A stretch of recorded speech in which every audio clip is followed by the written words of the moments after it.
thank you to all of you who are joining us today. This is an incredibly important topic anytime, but especially now as our country battles with racial unrest around the challenges that we have in truly achieving the equality that we've aspired to have as a country for so long. I am the grandson of sharecroppers and the great-grandson of those murdered at the hands of the Ku Klux Klan. My mother hails from a place called Roundo, South Carolina.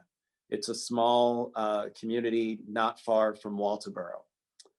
And it was when I was talking to my mother about our history, the history of the Marie family, that I'd asked her as I researched things on Ancestry.com and kept seeing these reports that came in, census reports of my grandfather, and it had the word orphan next to them. And I was confused because I hadn't heard about my grandfather being an orphan. And as I probed more and asked my mother, it was something that not a lot of people in the family talked about. A very tragic reality that both of my grandfather's parents were killed at the hands of the Ku Klux Klan. So when we talk about heritage, we oftentimes hear apologists say that the South is rooted in heritage, and we need to make sure that we're protecting that. They often say heritage, not hate. The reality is that in the heyday of monument building, which was roughly around the late 1890s to 1920s, in that era, that was the time in which we saw some of the most violent oppression of Black people in this country, and especially in the South. There was extreme racial violence.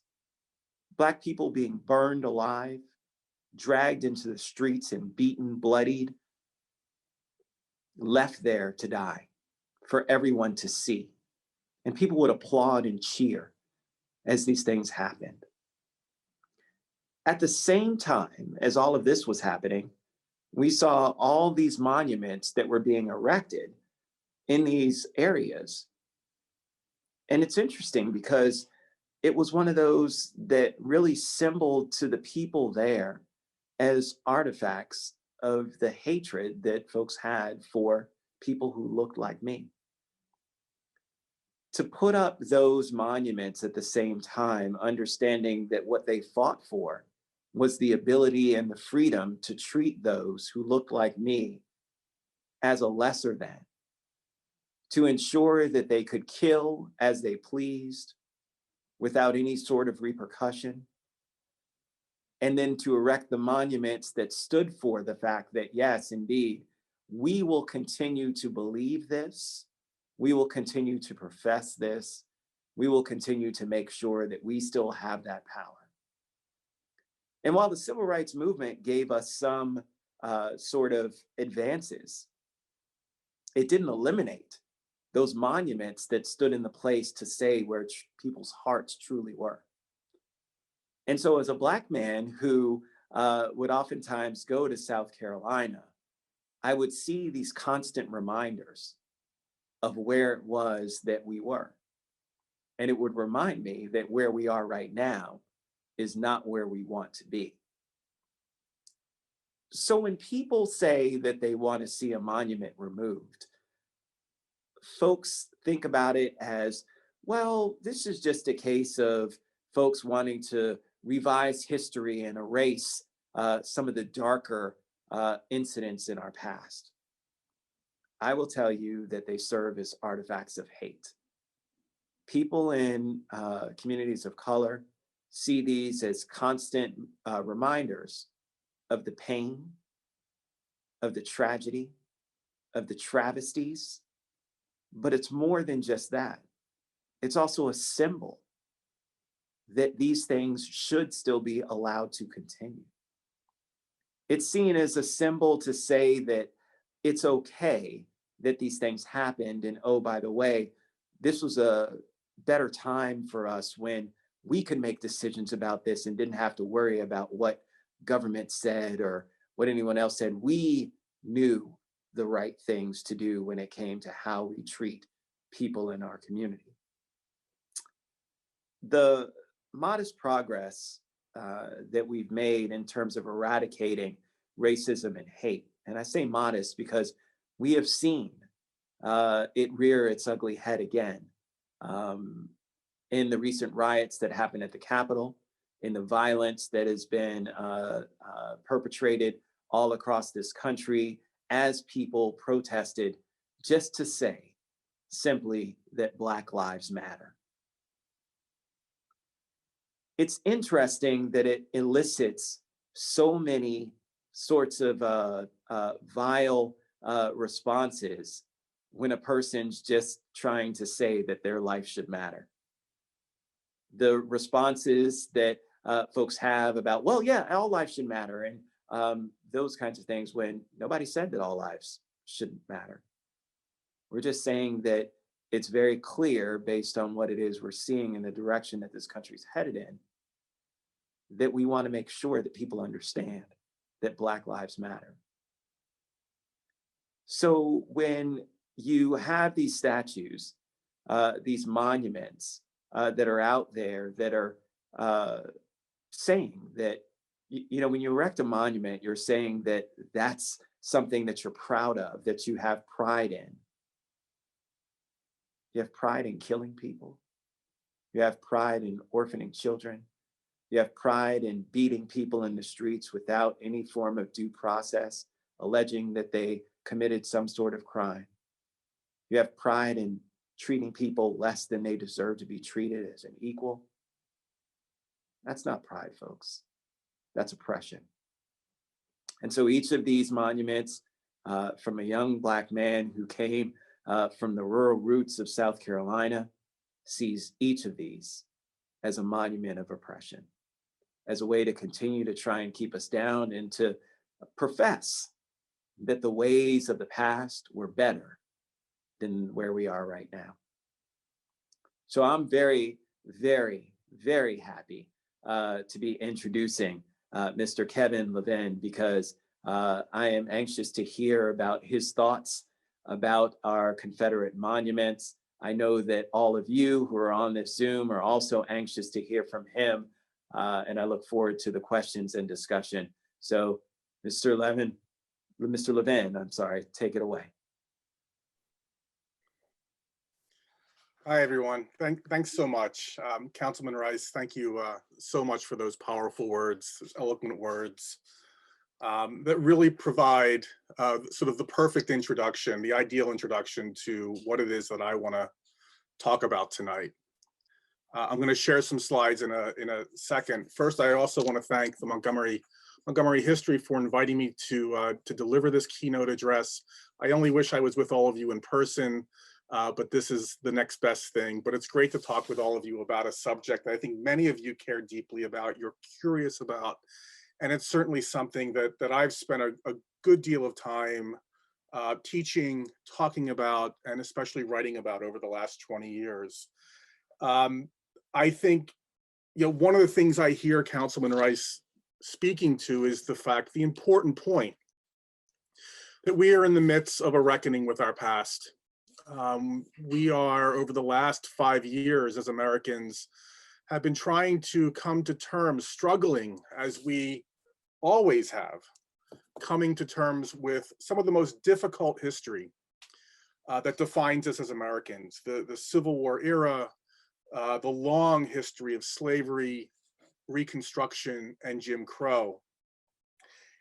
And this debate, this ongoing debate about Confederate iconography, flags, statues, has really sort of defined or been at the center of our attention over the last 5 years. But it has a much longer history. And so my goal tonight is to give you, as I mentioned to a group before we met at 7, we're meeting now, my goal is really to give you some of the tools so that you can perhaps more clearly think through, deeply think through some of the tough questions and issues that have surfaced about the history of these statues and monuments, and what we should do with them. Over the last few months, at least since June 1st of this past year, somewhere around 90 Confederate memorials, statues have been removed. And with that, I'm going to sort of go ahead and share my screen. Let's see here. Hopefully you can see this.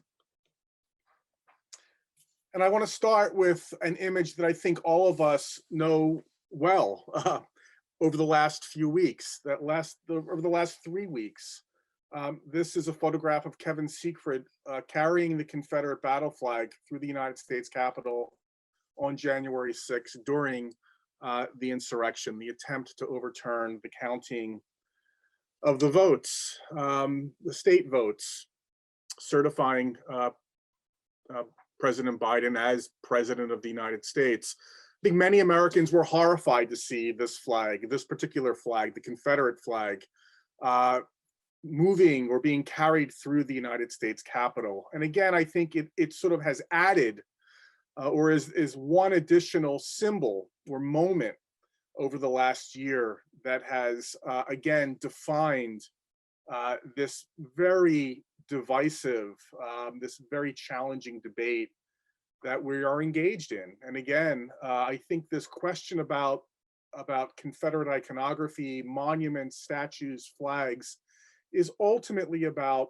who we take ourselves to be as Americans. Do these monuments, do these flags represent who we take ourselves to be in 2021?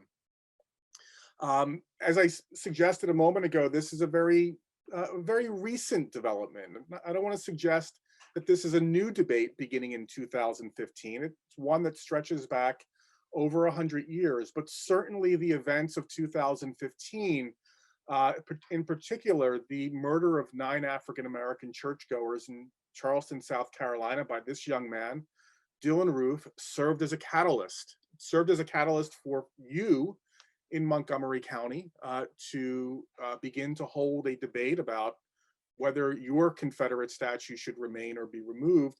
And it led to discussions throughout the country, mainly in the American South. The murders themselves would not, I believe, have led to those discussions if it wasn't for the fact that these photographs of Dylann Roof holding the Confederate flag surfaced a few days later.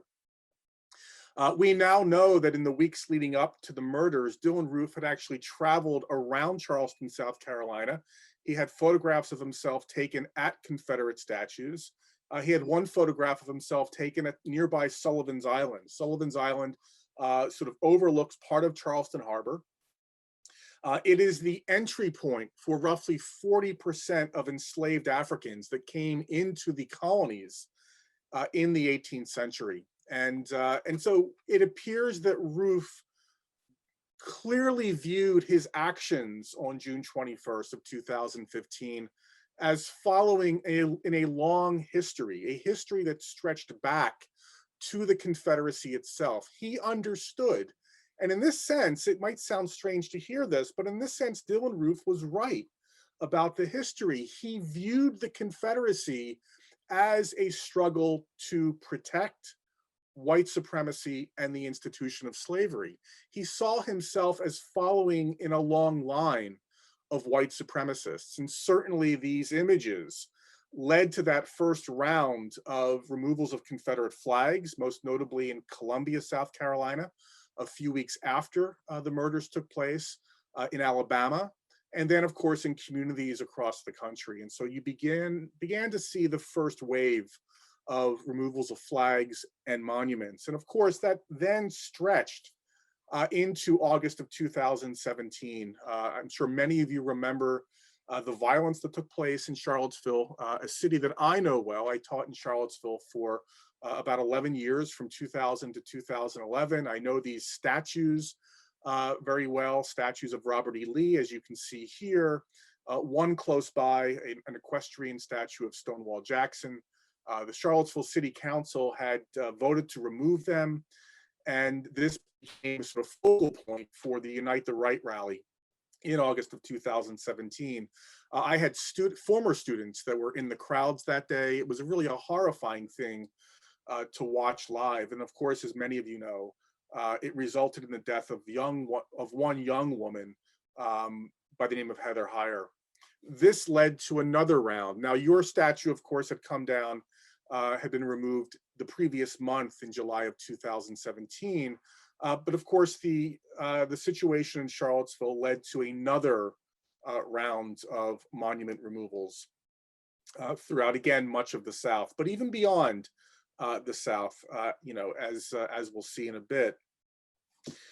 And of course, that has sort of stretched, as I mentioned, most recently to the police killing of George Floyd back in June. Again, what we've seen this past year, the removal of roughly 90 Confederate monuments is, I suspect, probably more monuments have been removed in the last year than were dedicated at any year during the height of monument dedications during the turn of the 20th century, which we'll talk more about. But before I get into a little bit more of the history, I want you just to sort of reflect for just a second, because one of the questions I think we need to grapple with, that many of you have grappled with already, is what do you do with monuments that are divisive, are controversial, that no longer reflect the overall or collective population? It's sometimes helpful to reflect on monuments or memorials that actually do the opposite, that actually do the work that we expect these monuments and memorials to do, which is bring people together. And for me, the Lincoln Memorial is perhaps the best example. Whenever I visit the Lincoln Memorial, I'm always impressed with any number of things, but the fact that it manages to bring people from all over the country together, people from all over the world. It brings people from different racial backgrounds, cultural backgrounds, and it brings them together around a shared message, right? And that message is represented in the columns that you see on the outside. It's, of course, also represented by the words that are etched in the inside. The inner chamber of the memorial, the Gettysburg Address, Lincoln's second inaugural address, which in my mind is still his most eloquent, important speech from his presidency. That language, those words, glue us together as Americans and even beyond. It represents, I think, a set of shared values. And I think for Americans especially, it also manages to glue us together around a shared history. And that is also, I think, reinforced by the ways in which the Lincoln Memorial over the course of the 20th century has been utilized by various groups. Now, you may have a different one in mind, but whatever that is, think about, again, the important work that we expect, especially on public land, the work that we expect these memorials to do for us. And again, think about then, what do we do when those memorials and monuments no longer function in that way? That is, I think, the essential question that many of us are facing in our communities across the country. But just to sort of begin to get into this, into the background a little bit, one of the things to remember about the earliest Confederate monuments that are dedicated is that they come out of the experience of war itself. And more specifically, they come out of the shared experience for white Southerners of defeat. That's often overlooked in the public discussion today. I think we've lost sight of the scale of death that Southerners experienced as a result of the war, the scale of destruction that is witnessed in many parts of the South, and perhaps the most important aspect of that defeat.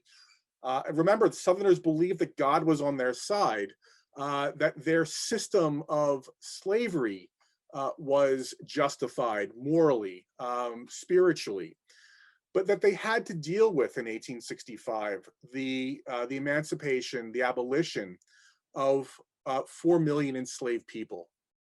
That is something that white Southerners simply were not prepared to deal with. They had fought the war to protect the institution of slavery, not just to protect it, but also to expand it. Confederates had a hemispheric vision for the Confederacy. They wanted to see it expand westward. They also wanted to see the Confederacy eventually expand southward into Mexico, the Caribbean, and even as far south into Central America. They believed that slavery represented, it was their version of American exceptionalism. They were proud of it. Slavery, of course, had created immense value for many white Southerners. And by 1865, of course, by the spring of 65, that had come crumbling down.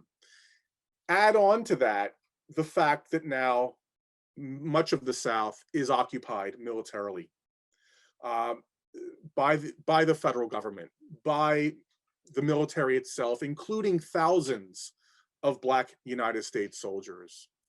And so white Southerners are very limited during this early period in terms of how they can celebrate or remember their quote unquote lost cause. But one way in which they begin to do so, to begin to dig themselves out of defeat, to turn defeat into some kind of moral victory, is in dedicating monuments. And you begin to see the first generation of these monuments and memorials go up in specific places, specifically in cemeteries, in what you might call the cities of the dead. Places like Winchester, Virginia, where hundreds of Confederate soldiers are buried, but other parts of the South. This is actually a fairly elaborate monument for the 1860s, given their cost. But you look at an example like Richmond, Hollywood Cemetery, which is a beautiful place, one that I used to bring my students every year to visit and to learn how to interpret. Obviously, not having sufficient funds available to buy a more traditional monument, what they did was they pulled the rocks out of the nearby James River just over the horizon behind this pyramid-like structure and brought it to this present spot. Thousands of Confederate dead buried around this pyramid, along with more prominent Confederate generals and other politicians. Many of the Confederate dead were disinterred from graves in Gettysburg, Pennsylvania. And so this is sort of what you would have seen in the immediate post-war South. Again, the monuments are not in public spaces. They are sort of off to the side in more private locations. And again, they are an attempt to commemorate the dead, to give Southerners a chance to come to terms with the scale of death, and also, as I suggested, an opportunity to begin to make sense of what happened and to begin to build a foundation to move on. This is the beginning of what we call the lost cause, this narrative of the Civil War that emerges among white Southerners that recasts the war as a moral victory. They weren't fighting for slavery, as Southerners would have told you after the war. They were fighting for states' rights. Their population, the white population, remained unified throughout the war. There was no dissent. And most importantly, or two important points, their leaders like Robert E. Lee and Stonewall Jackson were moral exemplars. They were Christian warriors. And then finally, and perhaps most importantly, that their enslaved population remained loyal to them. Slavery, in their eyes after the war, remained a benevolent, peaceful institution. The only reason why slavery ended is because those evil Yankees came down here and ruined our peaceful civilization. For many of you, if you've seen Gone with the Wind, think of the way in which the movie and the book sort of cast that relationship between white Southerners, slave owners, and the enslaved population. That changes by the turn of the 20th century, as Councilman Rice alluded to, and I give you this this table here, this timeline to sort of flesh that out. You can see, of course, the war years at the far left, and then you see that period after the war called Reconstruction, this roughly 15-year period where the federal government is controlling much of the South. Black Southerners, formerly enslaved men, are voting in large numbers. They are serving in office for the first time. They are voting. This is a moment of biracial democracy. This is a moment of promise in the immediate post-war period. That begins to crumble by the end of the 1870s, early 1880s, as white Southerners begin to regain control of their state governments. That period following Reconstruction, that period we call Jim Crow, that is the period when the vast majority of these Confederate monuments go up across the post-war South and even beyond. They go up at a time when white Southerners are dictating everything about their local communities, about who can run for office, who can vote, and in our case here, how those public spaces are used to commemorate and remember the past. So one way to make this a bit more clear here in terms of the importance of the sort of time frame we're talking about is to look at the map. And what you see here is the Jim Crow South. What you see here, of course, you can see the former Confederate states. First things first, the circles basically represent Confederate monuments and statues. This is not all of them, but it gives you a good, a clear idea of the scale, how many we're talking about, and where they're located. The dates that you see in the states are the dates in which these states rewrote their constitutions, their state constitutions. So in a place like Virginia, 1901, 1902, what these states are doing is in the post-Reconstruction period, they want to ensure that acts are barred from the political process. And so in rewriting their state constitutions, what they will do is they will put in provisions that add literacy tests. They will add poll taxes. They will add what are called grandfather clauses. In this case, you can vote in a state like Alabama in 1901 as long as your grandfather voted in the presidential election of 1860. Right now, of course, you can see how this works. For the vast majority of African Americans, their grandparents in 1860 would have been enslaved. So these are perfectly legal ways or constitutional ways that doesn't violate the 15th Amendment to the Constitution, giving Black people the right to vote, because you have the right to vote. It's just that you have to pay a tax, show that you can read, or that your grandfather voted in the 1860 presidential election. And so that's how these states create the political framework of the Jim Crow South.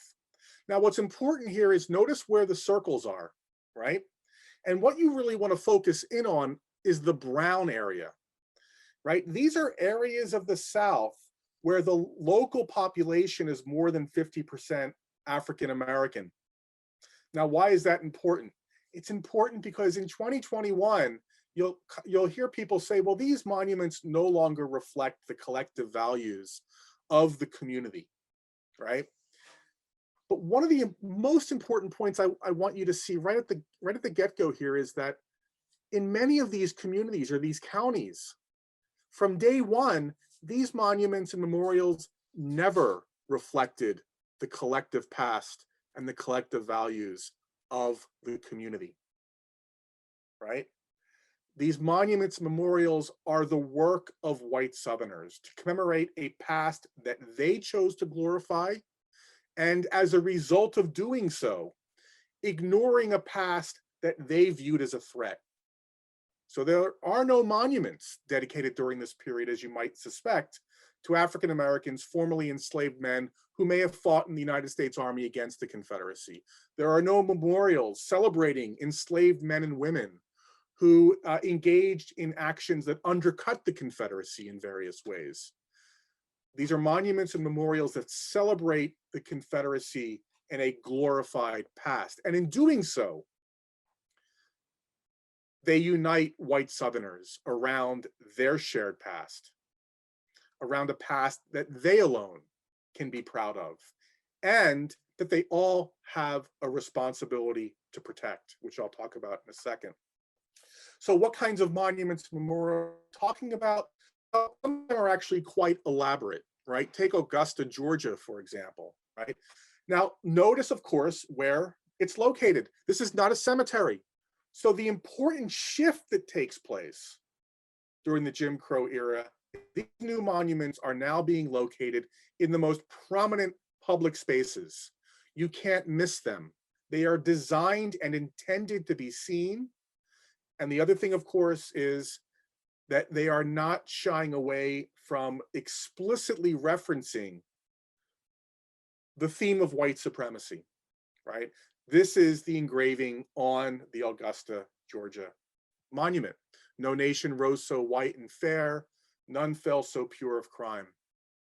These monuments are designed to continually reinforce the message of what the war was about, whether it's at an intersection in the middle of a major thoroughfare, or especially in front of a courthouse or other public building where you vote or where you go to seek justice, right? So think about place when it comes to these monuments.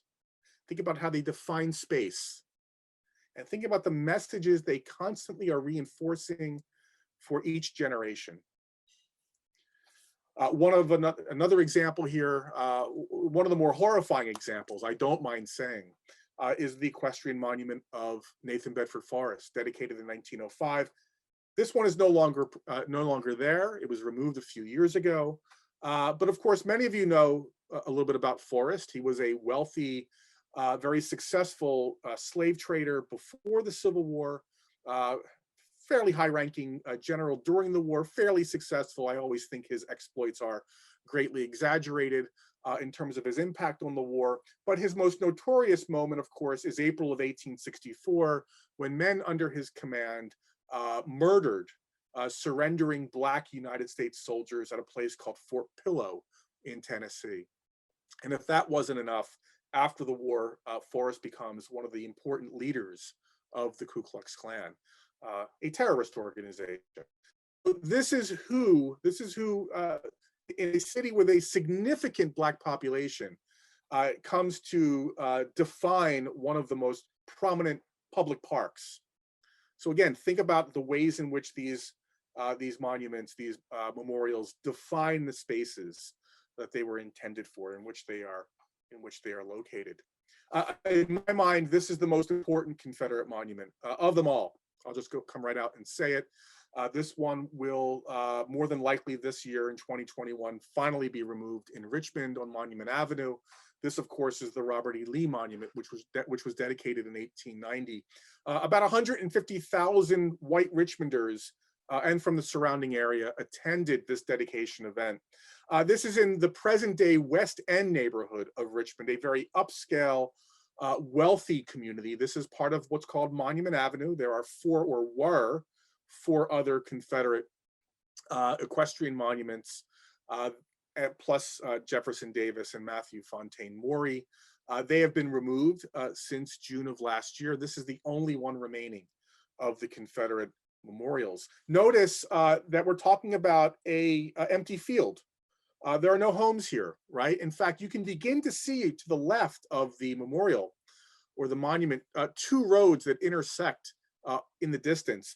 This is the beginning of the construction or development of a brand new neighborhood in Richmond. In fact, these monuments on Monument Avenue were intended to be a part of a real estate venture to attract wealthy Richmonders to this new neighborhood. It was to entice them to buy these empty plots that would soon be advertised in newspapers in Richmond and beyond. This, of course, is another example of Monument Avenue. This is the Jefferson Davis, 1907, probably the most pro-Confederate monument in Virginia, perhaps even else in any other part of the South. It is a non-apologetic celebration of the Confederate cause. So the scale of these monuments, it's tough to get a sense of, but these tower over the homes that line either side of Monument Avenue. And this, of course, is the Stonewall Jackson Monument, 1919, located at a prominent intersection. There's also, as I mentioned, one of Jeb Stuart and Matthew Fontaine Maury.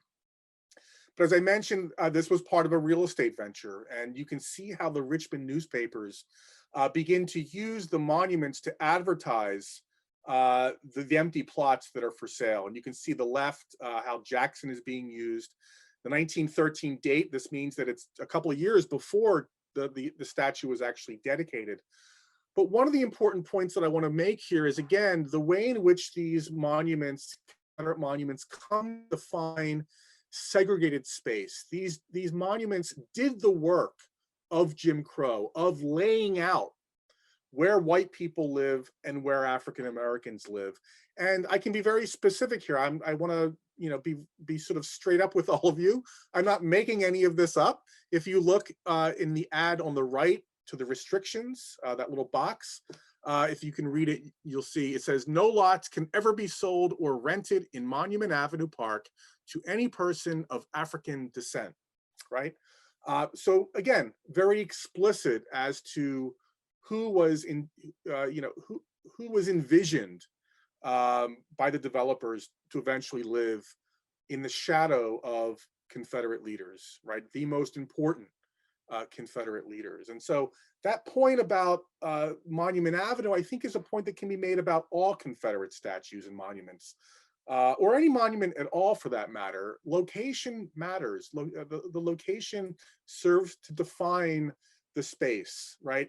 And often, as is the case with Confederate monuments, it defines who is welcomed, who is considered a full citizen, and who is not, right? And of course, I think many of you will recognize these two images. This is your former Confederate statue. One honoring Ridgely Brown, who went off to war in 1861, rose to the rank of lieutenant colonel, and was killed in 1864, really at the height of the Overland Campaign, early June. Some of the bloodiest fighting during the war. He was served in the 1st Maryland Cavalry, if I remember correctly. The one on the left is obviously an early photograph, but again, I'm using it because I wanted to give you a sense of, many of you have seen this, a sense of its location. It's not, of course, where it ended up. I believe it's sort of at the where two roads come together. So it did have a fairly prominent location when it was first dedicated. There's really nothing, I hope I'm not offending anyone. There's really not much that's special about this particular monument. The head was crafted in the likeness of Brown, if I remember correctly. But overall, it has the form of your standard Civil War soldier statue. These were mass produced by Northerners in Northern studios for the most part, and you can find them in courthouse squares throughout much of the South, and even, of course, throughout much of the North and even beyond. They were relatively cheap because they were mass produced. You would order from a catalog. You could buy soldiers in different poses. And even soldier statues become significant gathering places. I remember reading in regard to this one that during World War II, it was the site of metal scraps, to recycle for the war effort. And of course, it would have been used for other kinds of public events. It would have run the spectrum of public gatherings. The dedications, of course, would have involved the entire community, the entire white community. Obviously, local leaders would have given or delivered the dedication addresses. And this work, of course, is being carried out by really two organizations, the United Confederate Veterans Group, and of course, more importantly, the United Daughters of the Confederacy. Both of these groups, in the case of Montgomery County, were named after Brown. So it gives you a sense of the importance people attached to his memory during the post-war period. Eventually, of course, I believe by the early 1970s, it was relocated next to the red brick courthouse building until, of course, July 2017. It didn't get, it got local attention in newspapers. I only showed this because, of course, it did make Confederate Veteran magazine, which was the main magazine of Confederate veterans during the post-war period. But it was reported. There was nothing really, again, nothing really special about this monument compared to others like it that were dedicated at this time. But I do think it's important to think of the monument in Rockville is part of a larger family of Confederate statues. That it was reported in Confederate Veteran, it was reported in other newspapers in other former Confederate states, suggests that people followed what was happening beyond their own communities. They read about the fact that white Southerners in other places were doing this work. And that, I think, also functions as a kind of glue for white Southerners during this Jim Crow era, this height of monument construction. And then, of course, it was relocated. You can see it in the distance in the background there until June of 2020. White's Ferry, of course, as many of you know, was recently shut down, which is another loss, but that's another story entirely. The other thing I want to sort of point out here is that some people will make the argument today that while Confederate memorials might be problematic because of the inscriptions, the Confederate soldier statues they don't carry that baggage, that these statues were celebrating the Confederate soldier without having to worry about the broader cause, the broader issues of white supremacy and racism. But that's not how many of the people who came out to dedicate these monuments felt. And I don't want to read this entire thing. Some of you are reading it now. Many of these dedications of these soldier statues were done by Confederate veterans. And they were very explicit about the importance of white supremacy during the Jim Crow era. They used these moments to remind white Southerners of their collective responsibility to maintain the racial status quo. This is Wiley Nash, a Confederate veteran. You can see number 5 at the bottom. It will help to a true understanding of home rule and local self-government, meaning white rule, contending for which the South lost so many of her best and bravest. It will serve to keep the white people of the South united, a thing so necessary to keep, protect, preserve, and transmit our true Southern social system, our cherished Southern civilization. Again, you don't have to dig into this stuff to find, or dig deeply into this stuff to find these references. I find them everywhere when I'm doing this research. And again, it's a reminder that they did not shy away from it. This is the important work that the monuments are doing, especially for the younger generation of white Southerners that never experienced the war. This is an opportunity for the Civil War generation to educate that next younger generation of their responsibilities to continue the work of their parents and grandparents. This is another example from Chapel Hill, a very controversial statue that was removed by students and other activists in August of 2018. But this is Julian Carr, another Confederate veteran, and he gives the dedication address. And it's the second paragraph. He says, I trust, now this is a very lengthy address, but at one point he says, I trust I may be pardoned for one allusion, howbeit it is rather personal. 100 yards from where we stand, less than 90 days perhaps after my return from Appomattox, where Lee surrendered, I horsewhipped a Negro wench until her skirts hung in shreds, because upon the streets of this quiet village, she had publicly insulted and maligned a Southern lady, so on. It's a reminder of the violence that Councilman Rice reminded us of at the very beginning during this time period. And it's interesting that Carr brings this up 50 years later. In my mind, he is reminding the people in Chapel Hill of what the end of slavery meant. Not just the loss of finances, that it threatened the racial hierarchy. The problem for Carr was what this newly freed Black woman did. She disrespected a white person. And that can't happen in 1865, and it can't happen in 1913. It serves as a rallying cry for different generations of white Southerners. And these are the women who do this work, the United Daughters of the Confederacy, spread out across the country.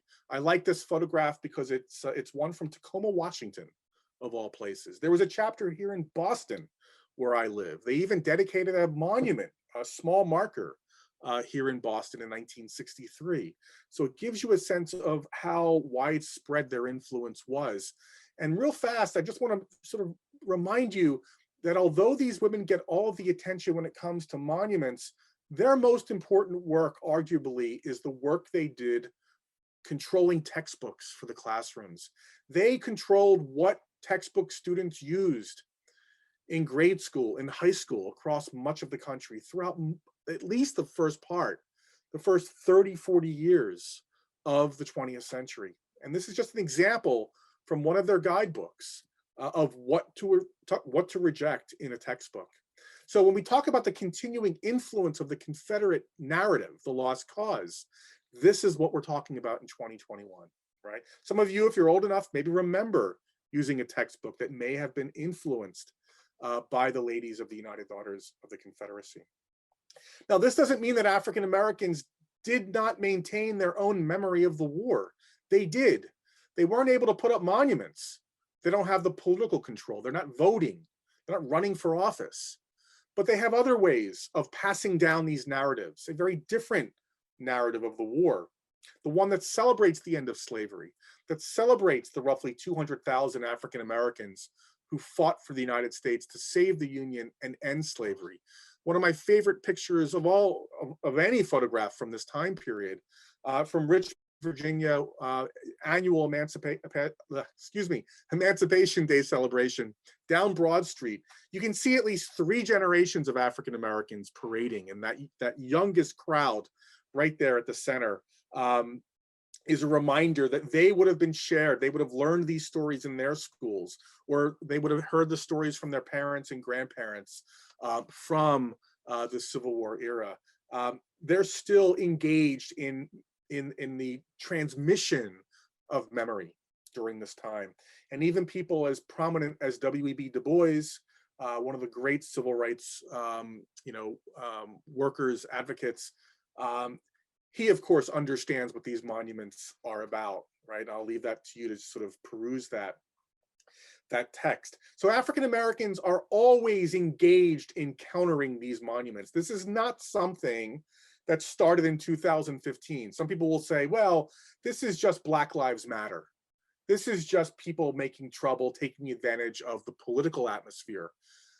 African Americans have been countering, arguing against, standing up against this narrative since the beginning.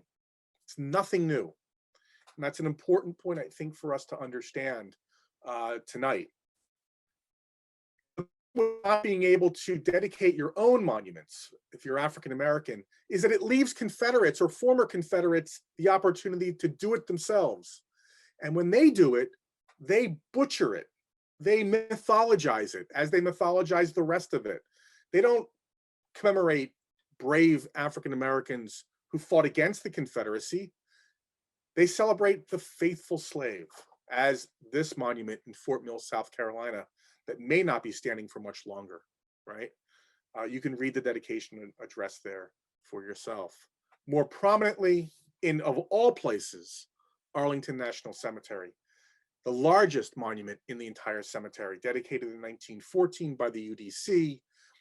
Roughly 360 Confederate dead disinterred from area cemeteries, reinterred in Arlington. There's a long backstory here, but the important point is that if you look closely and you visit this monument, and I bring teachers every year, every summer, this monument, I will do so again hopefully soon, you'll see the lost cause image of the loyal slave displayed prominently. And here you can see it just off to center right, the mammy figure, the loyal female slave, the mammy figure, taking the white child of the Confederate officer who's about to go off to war. The message is clear. Your children are safe with me. I am not going to run away. I am loyal to you. I am loyal to the Confederacy. Think about the message that this monument sends in 1914 as Jim Crow is hardening in much of the South. It says that African Americans have no history of their own, but more importantly and disturbingly, it says or suggests that, I don't think it suggests, it argues that African Americans never wanted to be free. And if they never wanted to be free in 1861, then that means, of course, they can be treated as second-class citizens in 1914. So that is the power of these monuments. Just to the left of center, you can see the image of the loyal body servant, or what I call in my latest book, the loyal camp slave. The enslaved man wearing a Confederate uniform that would have been supplied by his master and marching loyally with the Confederate soldiers, marching as an enslaved man. These are incredibly powerful. The only monument that celebrates Black soldiers, United States soldiers, dedicated during this period, of course, is here in Boston, that celebrates Robert Gould Shaw and the men of the 54th Massachusetts, of course, made famous by the Hollywood movie Glory.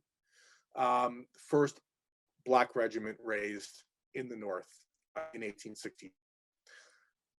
It took basically another 100 years for another one to appear, and that being the one in Washington, D.C., not on the Mall, in the what's called the Shaw neighborhood, near Howard University in 1997. So it gives you a sense of the lack of balance between these monuments.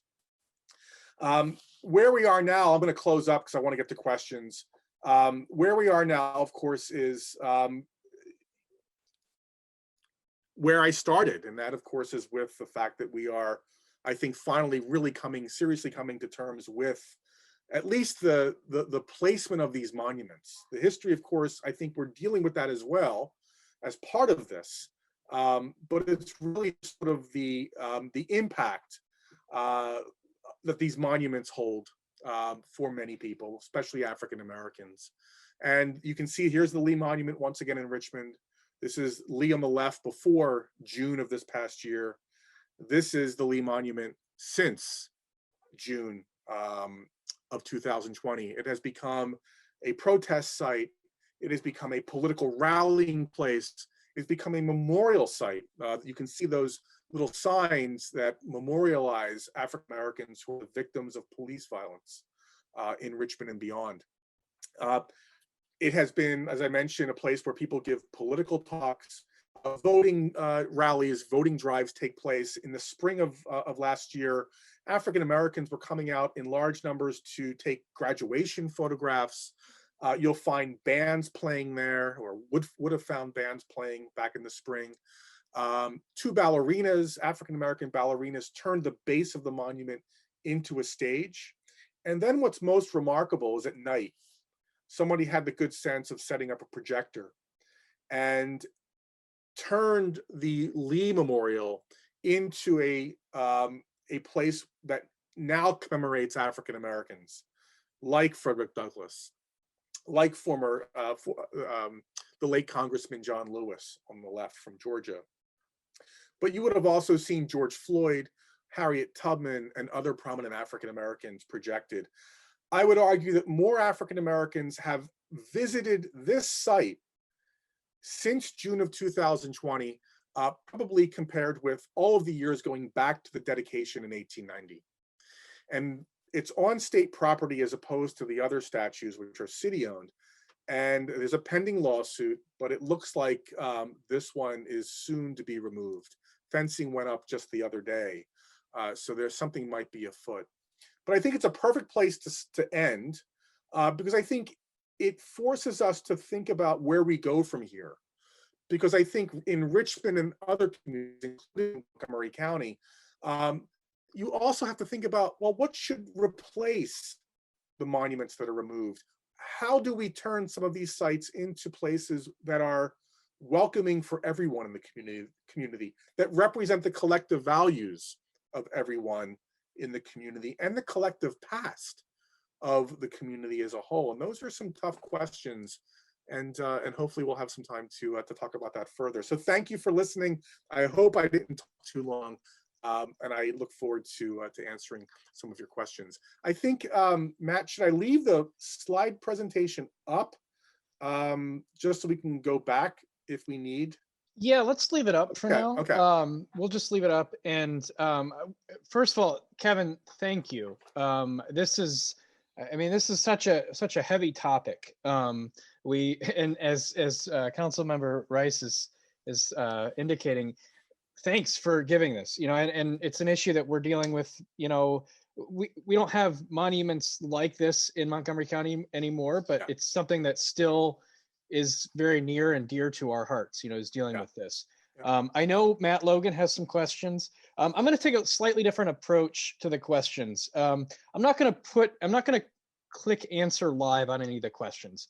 The reason I'm going to do that is because I want people to be able to make anonymous questions. This is it can be a very heavy topic. Yeah, So I'm not going to say any names. And we're just going to deal with them. Kevin has indicated that he's more than willing to deal with any of the potentially, it's obviously a controversial topic. Yeah. So I won't show any names. I'm just going to go through the questions. We'll do as many as we can. I believe Matt Logan has a question he'd like to start out with. So Matt, if you want to start your microphone or camera there, see if it'll get that to work. Matt, are you there? Well, he's dumbstruck, I guess. Such a phenomenal presentation. There he is. Oh, he's not talking there. His mic is on. Can you see me, Matt? I cannot see you. Let me get your camera. We can hear you. There we go. We can start my video. Thank you, sir.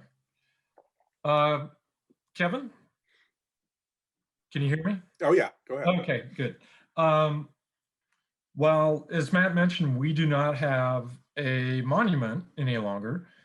We do have street names. That's right, and you're debating that, I believe. Yeah, absolutely. And there are trail names. There are public facilities. There, Richard Montgomery married into a slave-owning family, and by virtue of that, became an enslaver. And so, I'm wondering if you can speak to that at all, and to what extent you are seeing the movement to kind of remove these monuments further extended to these other places, and where they are the names are being changed. This is kind of an interesting twist. Do you then change the school name to Spring Valley or Rolling Hills, or do you name it Du Bois, or do you name it for George Floyd? How are people approaching that? Yeah, so it's a great question. And we are seeing a lot of that. We're seeing quite a bit of, you just referenced it, changing the names of schools. Now that's important because many of the schools that are being changed, the names, these are schools, and I came back to this image because we can see this clearly. If you look at the spike in during roughly the 1950s and 60s, many of the schools named after Confederate leaders are built during this time. And the names, some of them are built in direct opposition, and especially the names, built in opposition or intended as a form of massive resistance against the desegregation of public schools. And this happens all over the place. And so remember, Brown v. Board of Ed, that decision is 1954. And in the ruling, the courts, of course, end up saying, you have to desegregate in all deliberate speed, right? In other words, they really don't sort of give school districts, a specific time frame.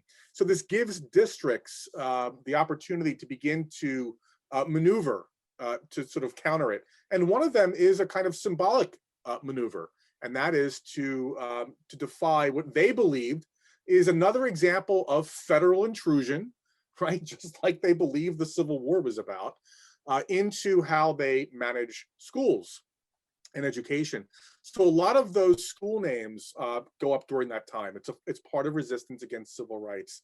You also see it in the case of roads as well, right? Now that stretches beyond the civil rights era when it comes to roads, but you see plenty of name changes during that time period as well. My own feeling of this, and I should say, whenever I answer a question like this, I'm in a way taking off my historian's hat. I am sort of looking at this as a concerned citizen, and some people sort of bring this up as a kind of slippery slope question. Well, where does it end? My response to that is always, it ends when people say it ends. There is nothing, there's nothing necessarily timeless about a monument or a road name or the name of a building, right? There's nothing that says we can't change these things. And I would suggest that sometimes it's actually healthy for a community to rethink some of these questions. I know it raises challenges and you know, it's troubling for some people who are attached to maybe something personal, you know, especially the name of a school. But I would suggest that sometimes, especially as our communities evolve in terms of demographic, new people moving in, right, all of that, that it's perhaps, you know, helpful to sort of rethink, you know, the names of things. I'll just give you one quick example. A city 20 miles from Boston, that was the Rebels. The high school was named the Rebels. They flew Confederate flags until the 1980s. They were known as the Rebels up until just a few years ago. And I worked with the school and the student body on the challenges of dealing with this stuff. This is in Massachusetts. It's not in Virginia. And I always found, especially in dealing with the broader community, it was always the alum that were most attached to the name because they had attached, you know, their teenage years to those names in some way. And so it can be very emotional. But look, as I suggested at the beginning, I think this is what it means to live in a democracy, right? Part of what it means to live in a democracy is being willing to engage in these tough issues. We have to live together. It's as simple as that. It's a great question. Thank you. Okay, so that actually answered a couple questions that had come up, which is great. That's great because, you know, obviously it's something people are very, you know, it's timely. It's something we're dealing with. One question that I have here, and perhaps the council member can weigh in a little bit on this too. Someone says, Mr. Levin, I noticed you used the term African American in your presentation. It is appropriate, I think, for this discussion. I am curious about Americans who are dark-skinned but do not identify as African. I have heard that some prefer the term Black. I don't know if the council member has any. That's Councilman Rice's question. Yeah, ahead, so please. let me just say that it's very interesting. Growing up and being a person who has roots in the South, my mother and father always identified as Black. I identified as Black growing up. And this new terminology of African American came about as I was a teenager going towards college. And for me, I still refer to myself as Black. Every now and then I'll use the word African American, but for the most part, and it's very interesting. And look, we've had a very real conversation, so I'm just going to be real about this. There is a lot of negative connotation that comes along with the word Black, unfortunately. And so people have oftentimes been looking to soften by saying African American because it somehow gives a different feeling that comes about as you're attaching the word American to it. You know, there was so much negativity associated with Black, right? Just like dropping Negro. Just like dropping the other terminology, right? We still have the National Association for the Advancement of Colored People, right? So all of these negative names that used to be there. And so I think that as folks are trying to continue to evolve the level of respect that you get as a person of color, that is one in which I think we've seen that evolution. I mean, remember in our lifetimes, we've seen from it being Mexican to Hispanic to Latino to Latinx. I mean, all of these names have progressed, and there's a reason why. The reason why is because of the negative past that's attached to it, to where once you said that, people oftentimes had a visceral reaction to it. Oh, that person's Black. And then so therefore the you know, nomenclature automatically gave a picture. And we see this from a lot of the analysis that many folks have done when it comes to racial equity and social justice classes.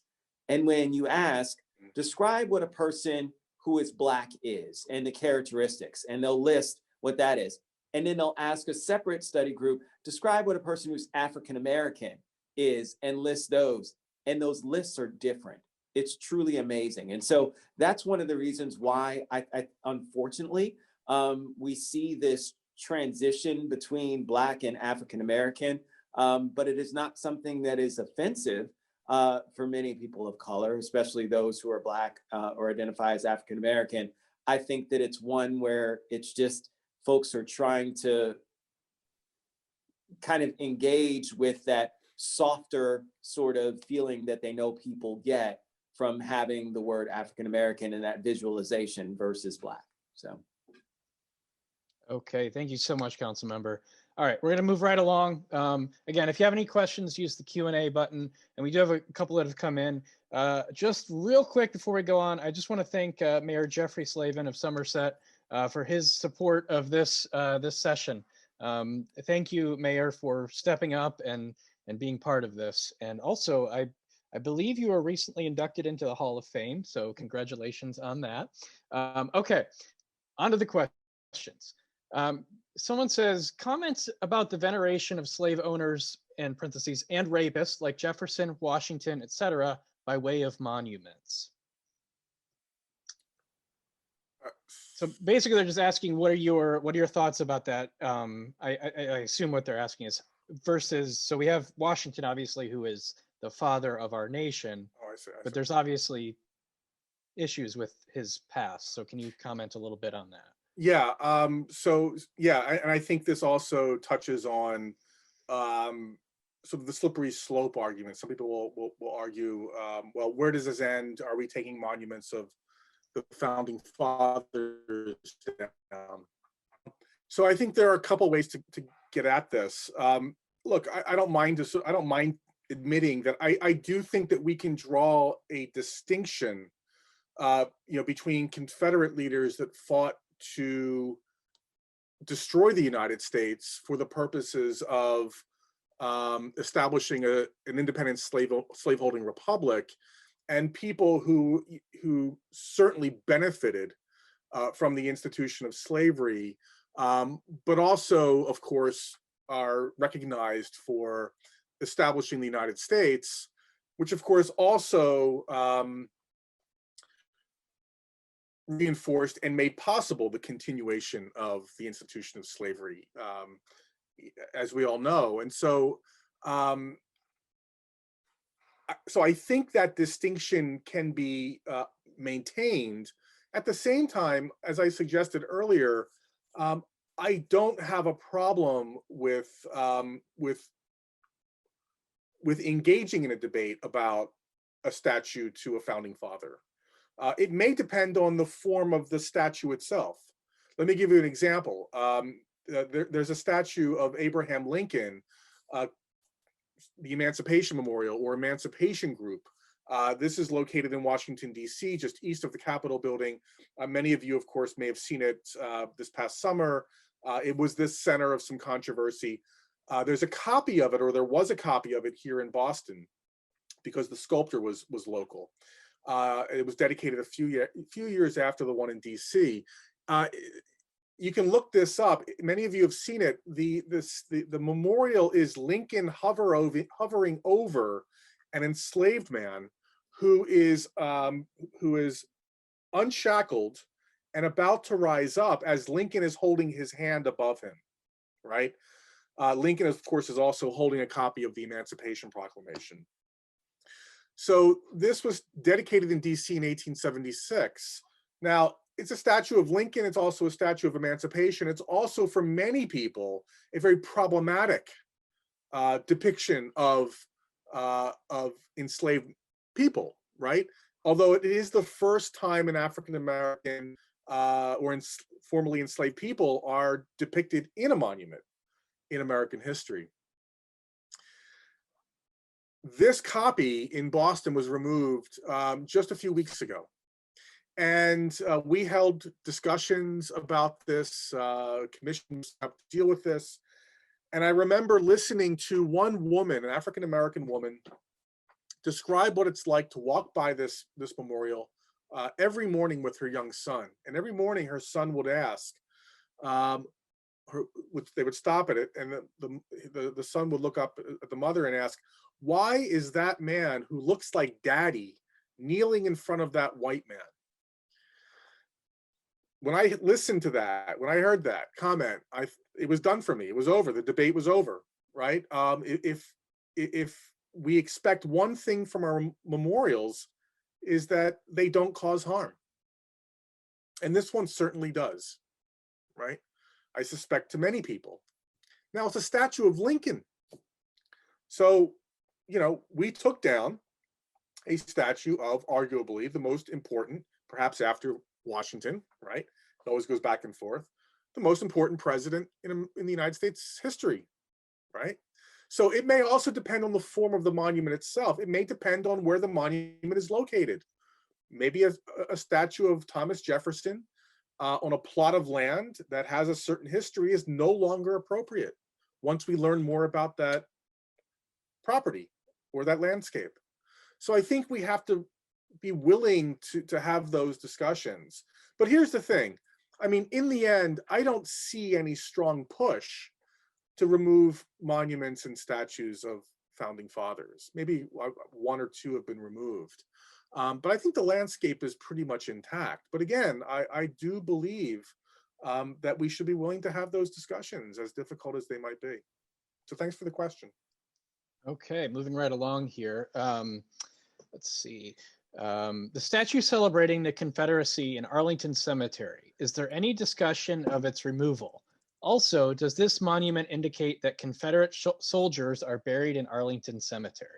Oh yeah, they are buried in Arlington Cemetery. Like I said, you can see the graves here, roughly 365.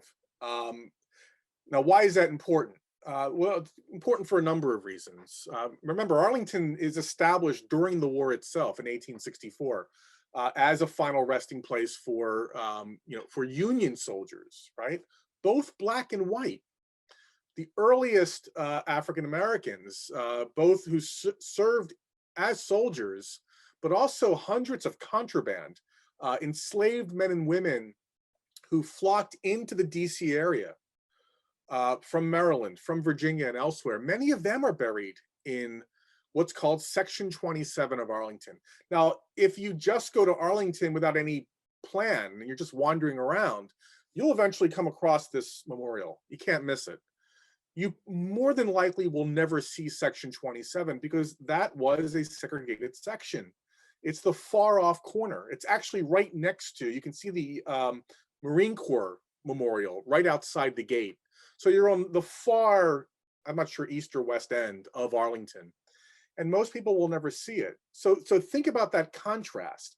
Confederate soldiers that fought for the institution of slavery are buried in one of the most prominent sections, just steps away from the tomb of the unknown soldier.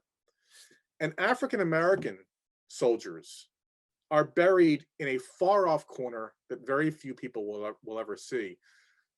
I would suggest there's a problem there. And so, you know, there are no plans to remove this. The Army operates Arlington National Cemetery.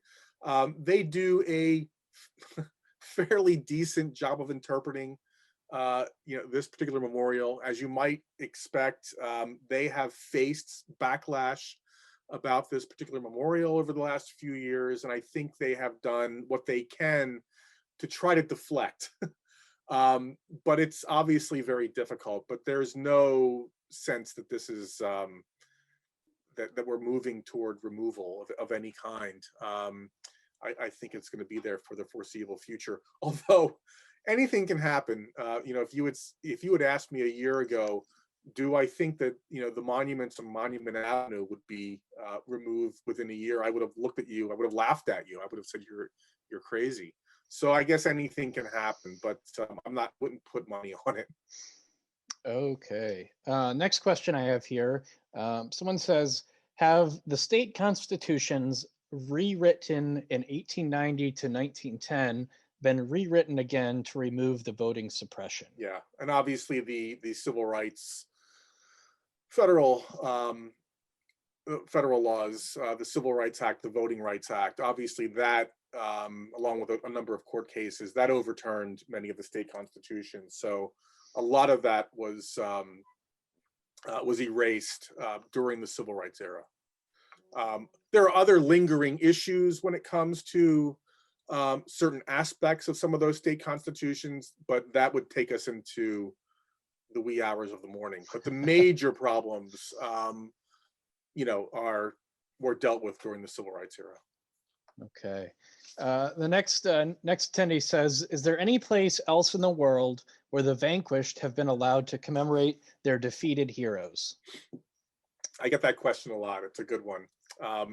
It's interesting because my wife is from Germany, and you might imagine what it was like for her when I first decided to introduce her to my obsession of visiting Civil War battlefields and looking at monuments. The look of horror, right, at looking at Confederate monuments for the first time for my wife, for the obvious reason that there is nothing comparable in Germany when it comes to commemorating Nazi leaders or the military. There are some markers here and there, but there's nothing comparable in a place like Germany. And so I think it's, at least for my wife and certainly for other Germans, it's always a bit of a shock that this is allowed, that this was allowed to happen in a place like the United States of America.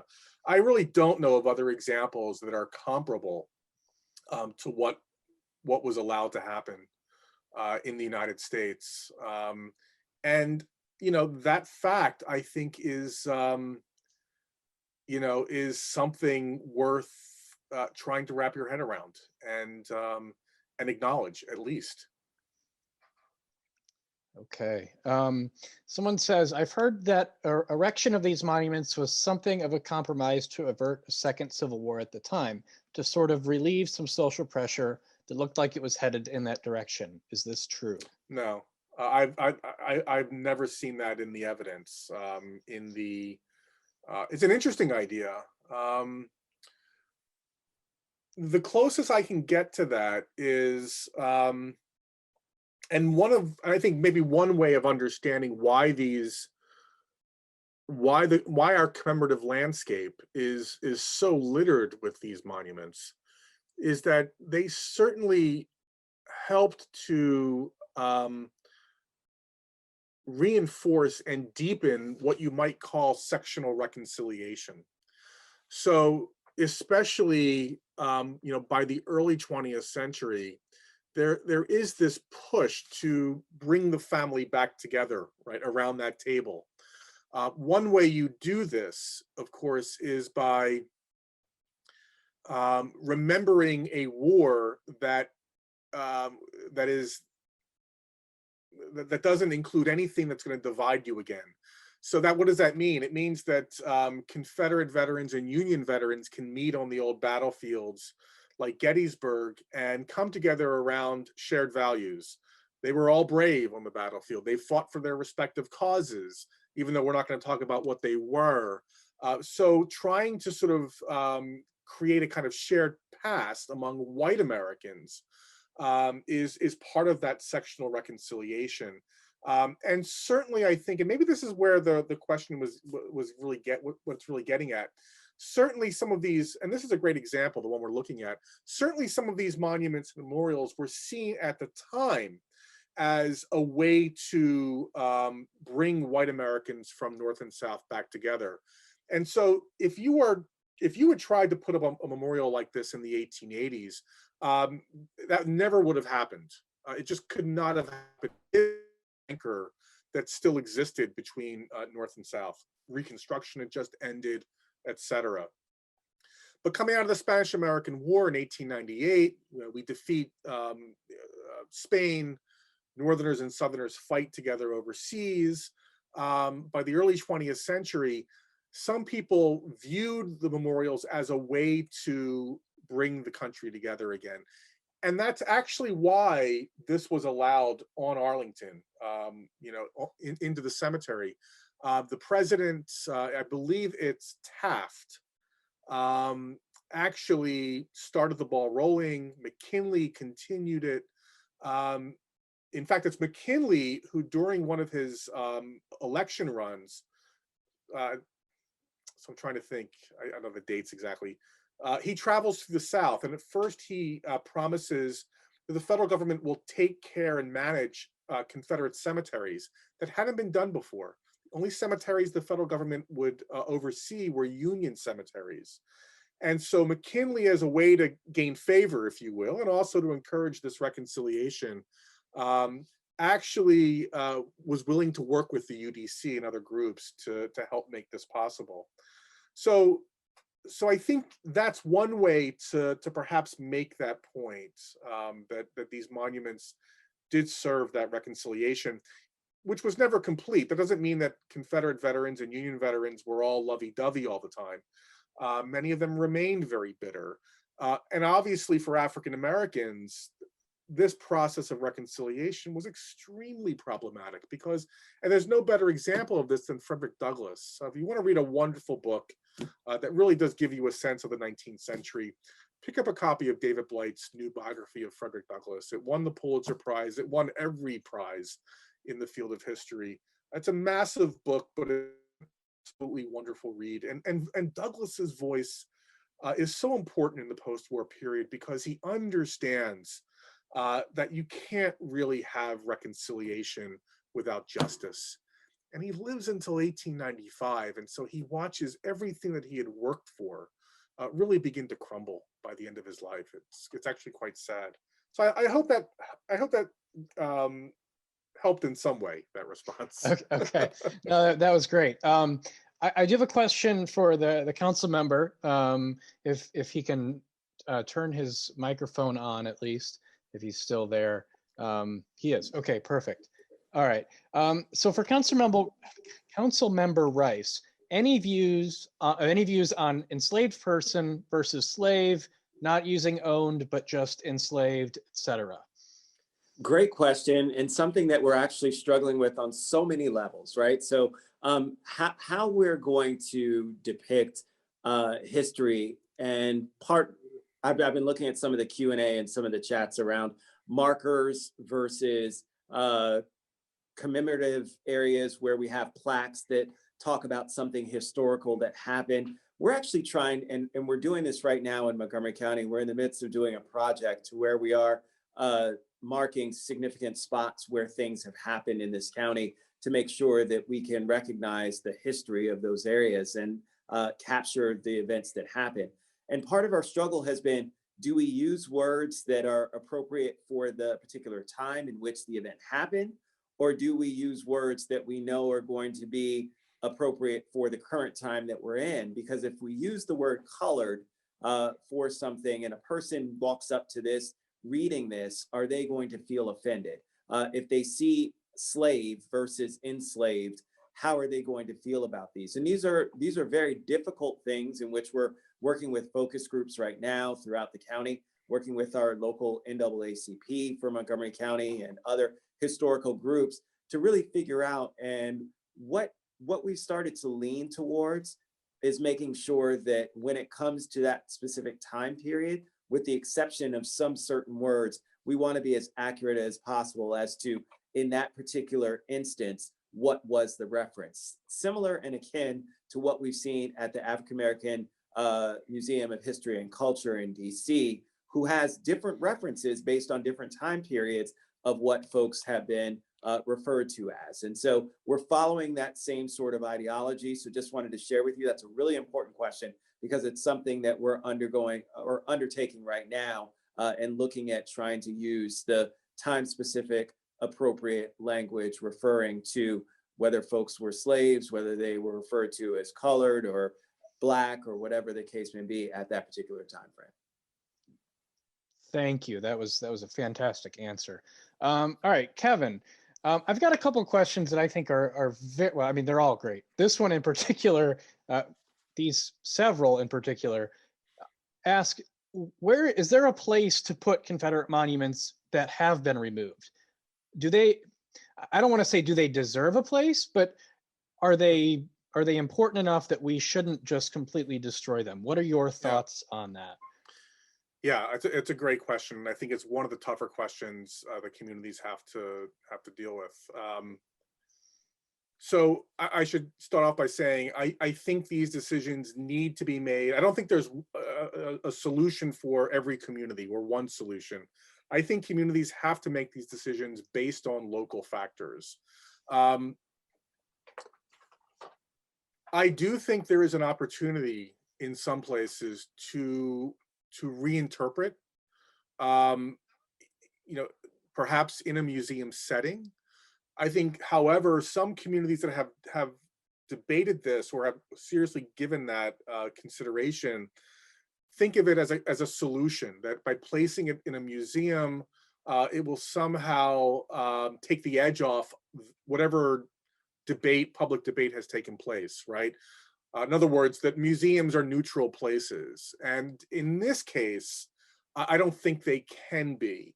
So I think communities that are considering, or museums and communities that are considering taking these on, bringing them into their collections, interpreting them for the public, have to think long and hard about whether they are prepared, staffed, to deal with the continued emotional side of that debate, right?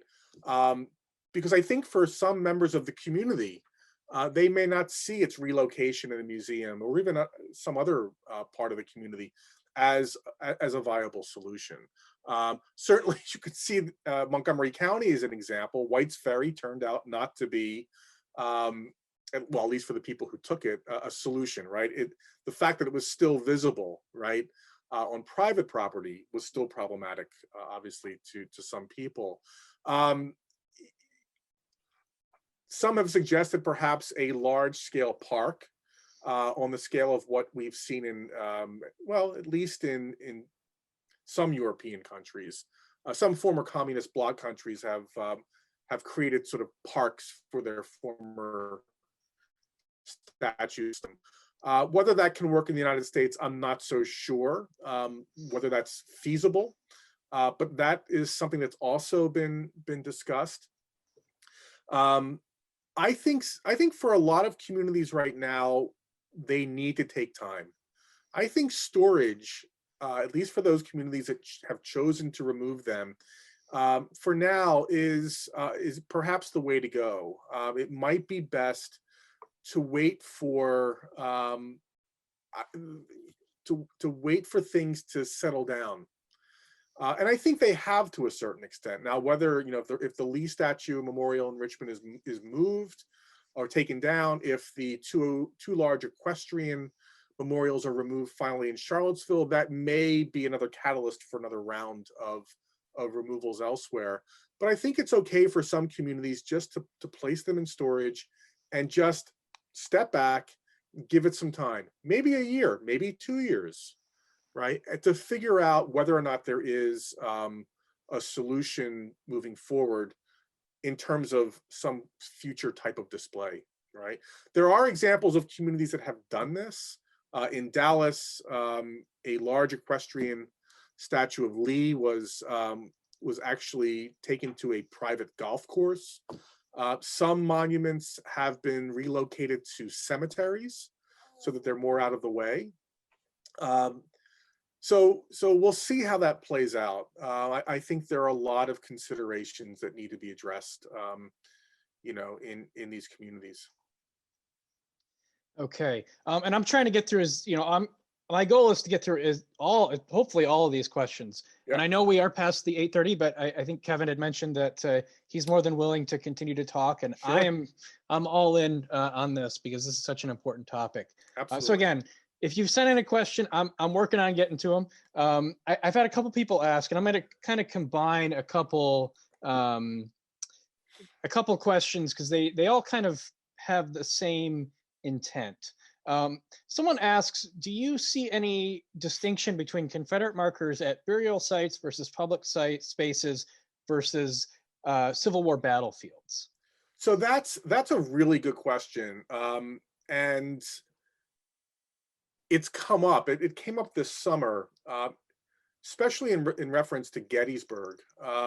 There was at least one one or two political rallies that took place after it was, I don't remember the exact details, but apparently there was a House resolution that included provisions for the removal of Confederate monuments on federal property. And of course, that would include then National Park Service sites like Gettysburg. And of course, if you've ever been to a place like Gettysburg, Confederate Avenue or Seminary Ridge is lined with massive Confederate memorials and statues representing individual Confederate states.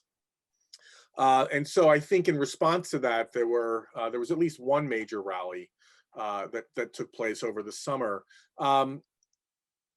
I see Civil War battlefields, and I say this with a little bit of hesitancy because I am very much still in the process of trying to figure things out.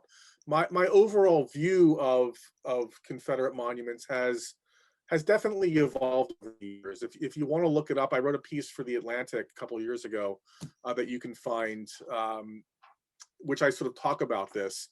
At least for the moment, when it comes to Civil War battlefields, I'm a huge fan of the National Park Service. I've worked with the National Park Service over the years on various projects. I think they are ideally equipped to interpret those Confederate monuments for their visitors. I say that knowing that for some visitors, the site of those memorials are problematic. Gettysburg is a perfect example. Because of course, when you're thinking about the Gettysburg campaign in the summer of 1863, keep in mind that Robert E. Lee's army, when it marched through Maryland, not far from where you live, through Maryland and into Pennsylvania, that was a slave catching army. First of all, there were roughly 10,000 enslaved men attached to that army. Robert E. Lee's army brought the institution of slavery out of the Confederacy and into the free state of Pennsylvania during those first days in July of 1863. And when those men march into Pennsylvania, they kidnap upwards of 200 free African Americans and bring them back into the Confederacy. It's one aspect of the Gettysburg campaign that few people know much of anything about. They see the Gettysburg campaign as the great battle of the Civil War. There's much more going on. So when Lee's army is maneuvering on that battlefield in July of 63, right, especially on July 3rd for what's called Pickett's Charge, those Confederate soldiers are poised to attack the property of the Bryan family, a free Black family that had to flee in the face of that invading Confederate force, right? So those Confederate monuments are problematic on so many levels, right? Because of course those monuments don't say anything about that aspect of the campaign, right? It's the glorious lost cause. But even with all of that said, I think Gettysburg is an ideal place for people to learn about the uncomfortable history that I just outlined, and also how Americans remembered the war in the decades after. Those monuments are a window into Civil War memory, the decisions that mainly white Americans made in terms of how to remember and commemorate that war. And I think that location, it's not in a courthouse square, it's not along a major avenue, right? It's in a federal park. I know it's maintained by our tax dollars, and again, you can perhaps hear my hesitancy, or I hope you can, or my ambivalence here. But I do think this is an ideal educational opportunity that I do believe the Park Service is able to handle in various ways. So I would actually hate to see those memorials removed. If you want a perspective from the other side, I highly recommend, he also published this in The Atlantic, the writer Ta-Nehisi Coates, who, it was a couple years ago, maybe even during the sesquicentennial, 2012, 2013, he took his family, African-American writer, took his family on a tour of Civil War battlefields, and one of them was Gettysburg. And he wrote a penetrating essay that was published in The Atlantic a while back that I highly, highly recommend to get his perspective. It's definitely worth reading. But I'll leave it at that. It's a really good question. Yeah, thanks. Okay, that's great. I just want to highlight something that I think you touched on a little bit. Is this is an ever evolving situation, and part of being human is that we are willing to revise our views. Yeah. And you know what would have been acceptable 40 years ago, we wouldn't accept now. And I think that's very key to what you're saying here. Let me make this point, Matt, because I think it's an important one. You know, as a middle-aged white man, I've never had, and I never will have the experience of walking in front of a monument or memorial and as a result be made to feel as if I am a second-class citizen, right? Or that I'm not wanted, or that I am seen as somehow less than fully human, right? I'm very much aware of that. That is my white privilege, if you will.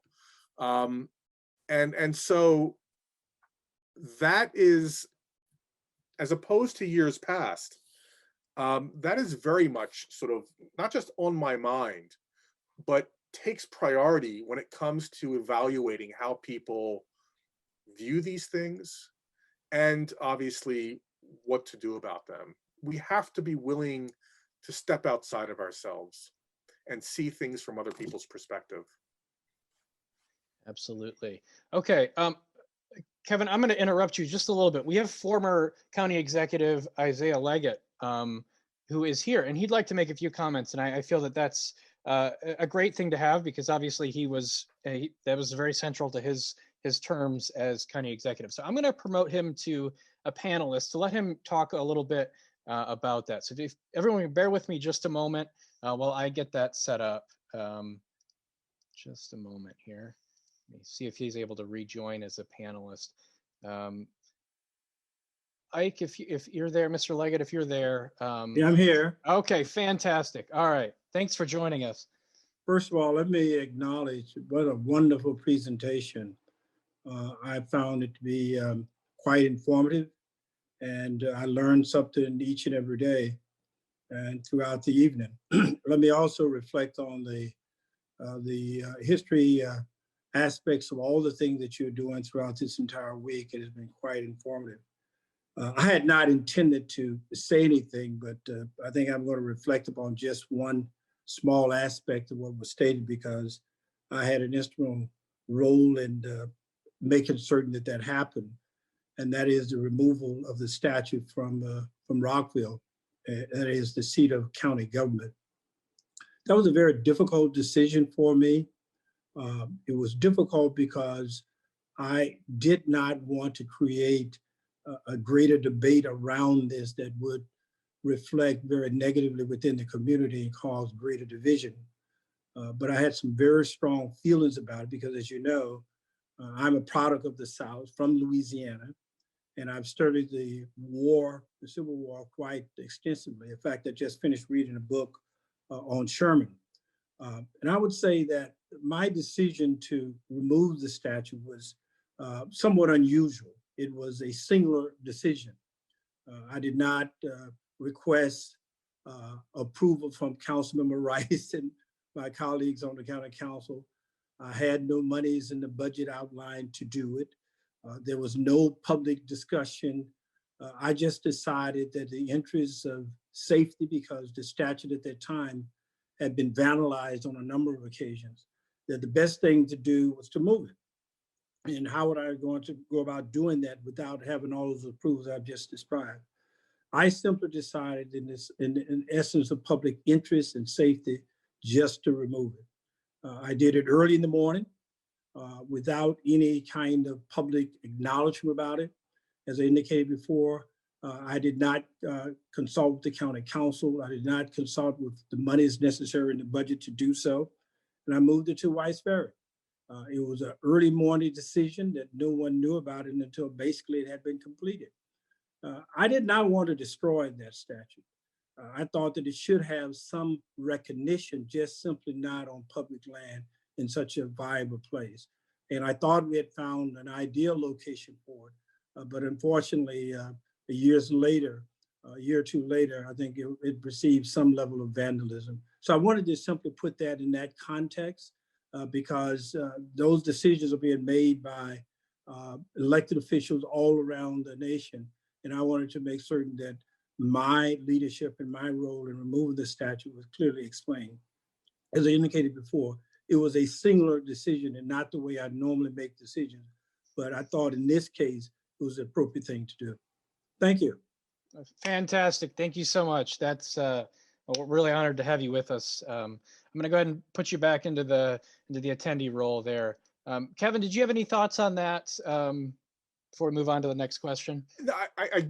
I think I read that, but it certainly stands out, you know, in contrast with the way, you know, other communities have obviously approached this with, you know, commissions put together, meetings of city council. I guess the one point I want to make that's sort of related to this is that I think for some people who are troubled by what's happened over the last year, if not the last 5 years, and I guess actually more so this past year, because more of these monuments have come down as the result of the work of activists, right? And so certainly in the week or two, the first 2 weeks after the police killing of George Floyd, that's when we saw most of that that activism take place, especially in places like Richmond. But I think it's important to just emphasize the vast majority of these Confederate monuments have, as the result of careful deliberation, you know, through the work of elected leaders and various commissions. And I think that it's important to remember that these monuments went up as a result of local action, and there's nothing necessarily inappropriate about some of those same processes taking place to figure out whether or not they should be removed. Okay. Moving right along here. This is a great comment because you know, it's not just like an immediate agree. I think this is a worthwhile question. And someone says, I don't agree that historical markers should be taken down. This is a long paragraph, I'll warn you. I don't agree that historical markers should be taken down because they denote something that happened regarding the Confederacy. I believe history should not be erased. An example is the plaque and cannons that were taken down in Fairfax City Courthouse because they denoted that the first Confederate died there in the war. That is a historical event and should be honored as such. If a Union man had died there, would the result have been the same? We have statues to Union men. Yeah, so I'm going to take one part of that, which I think is something that often comes up, and that is the claim that in the removal of a monument or a marker that we are erasing history. And I want to push back a little bit on that and suggest that that's actually not what's taking place. It's important to distinguish between history and memory, right? History is, as I understand it, is sort of the critical analysis of the past through you know, inquiring into evidence, what historians call primary sources, and you know, you spend enough time analyzing the evidence, you come up with an interpretation of the past, and in many cases you publish it in the form of a book or article or something, right? But history is always evolving. Our understanding of the past is always changing because we ask new questions, new evidence surfaces. We're always revising. The best history is always revisionist history, I would suggest. Monuments are not historical lessons. In fact, one of the points I hope I've emphasized tonight is that many of these monuments actually are incorrect about the history, right? Whether or not they are arguing that enslaved men and women were loyal to the Confederacy, or that Confederate soldiers were fighting for their constitutional view, right, their states' rights, that the monuments are, in fact, an attempt to subvert history. They are an attempt to transcend history in many cases, or in all cases. They are an attempt to solidify a certain memory of the past, right? To bring, like you see here, this scene that you're looking at here of Arlington National Cemetery is not a history lesson, right? It is an attempt to bring white Southerners together around a certain understanding of the past and the present, around a certain set of values, many of those values involve being white, right? And maintaining the racial hierarchy. Removing this monument would not erase the history of the Confederacy, the history of slavery, because it's not about history. It's not a history lesson. In fact, I think one could make the argument that removing a monument like this actually might open up the opportunity, perhaps for the first time in this location, to really deal with real history. What do I mean by that? How many of you who visited Arlington National Cemetery know that in this very spot, after the war, was one of the largest freedmen's villages? Thousands of formerly enslaved men, women, and children lived and worked on the Arlington plantation in the immediate post-war period, right? They made lives. They lived out what it means to be free in many cases for the first time. Many of them formerly enslaved to the Lee family, right? That history has been completely obliterated from this landscape. The National Park Service finally, at the Lee Mansion at the top of the hill, is finally putting in markers and other kinds of interpretive structures to finally get at the history of enslaved people before the Civil War and after, during Reconstruction. So I would suggest that we rethink the purpose of these monuments, and even I would suggest the canon that you're thinking about, right? You may see it just as a canon, but someone else may see it as part of that larger commemorative landscape that does the same work as this monument is doing. I don't know whether or not a canon or marker commemorating a Union soldier would be removed or not. My guess is it wouldn't be in 2021, because we have a very different attitude, when it comes to this history. But I hope that helps. It's a good question. Thank you. Okay. I know we're getting close to 9 o'clock. I do have a few more that I want to get to. So Kevin, I don't want to be that mean guy. Go for it. But if you kind of be brief in your responses. A lot of these touch on the same things, but someone asks, or they state, in Germany, you can't buy Nazi memorabilia, wave a swastika, or engage in speech that glorifies the Third Reich or dehumanizes victims of the Nazi regime. Excuse me. Since Unite the Right and January 6th, should the U.S. disavow Brandenburg v. Ohio and restrict hate speech that incites violence more proactively? That is a perfectly legitimate question to ask, and I'm going to punt on that one entirely, because it really sort of takes me beyond what I see my role here tonight. As. So I hope you're not offended by that, or think that I'm just sort of just trying to retreat, which I am in a way, or avoiding. It's really that I do have some difficulty sort of donning those different hats, if you will, as a historian and as a citizen. But I think this one takes me much further afield from my role here tonight. So I'm going to respectfully not answer that question. I don't think and acknowledge that it's a really good question to ask. I don't think we're sending you a big enough paycheck to answer that question. Sorry, I probably shouldn't joke about things like that. Moving right along. Someone says 90 Confederate monuments have been removed since June. As of this afternoon, things happen quickly. How many currently remain? That's actually a really tough question to answer because there's no one source to get at this number.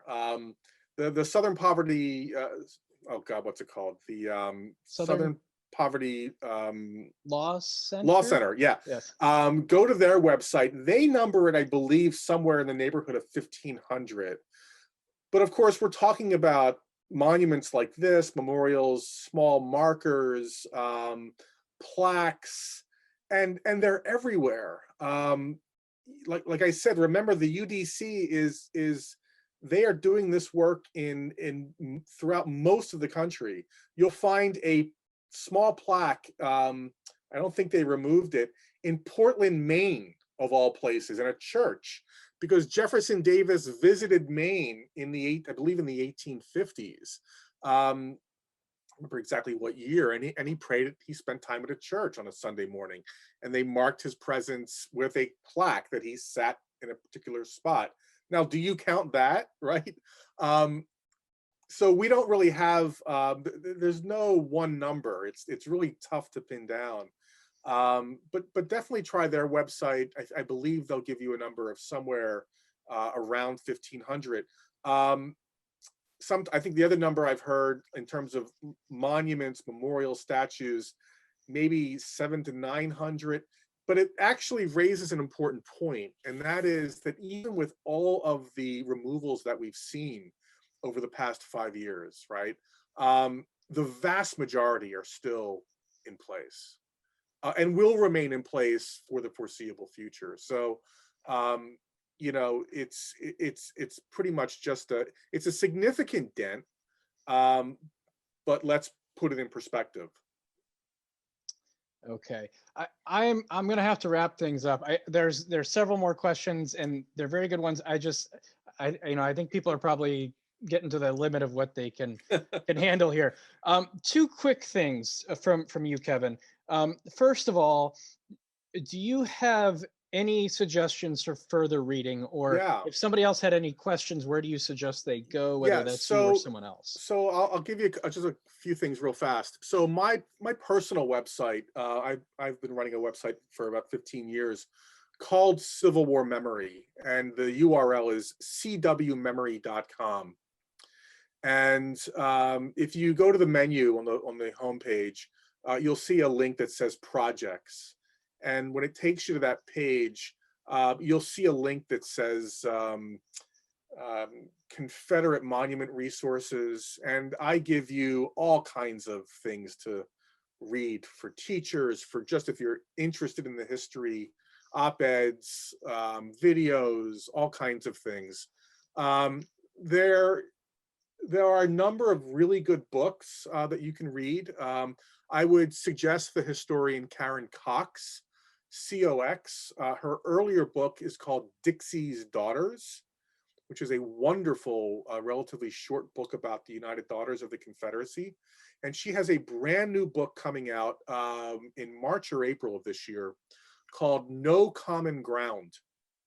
I'll say it again, No Common Ground. And it's about the Confederate monument debate and the history. So look out for that.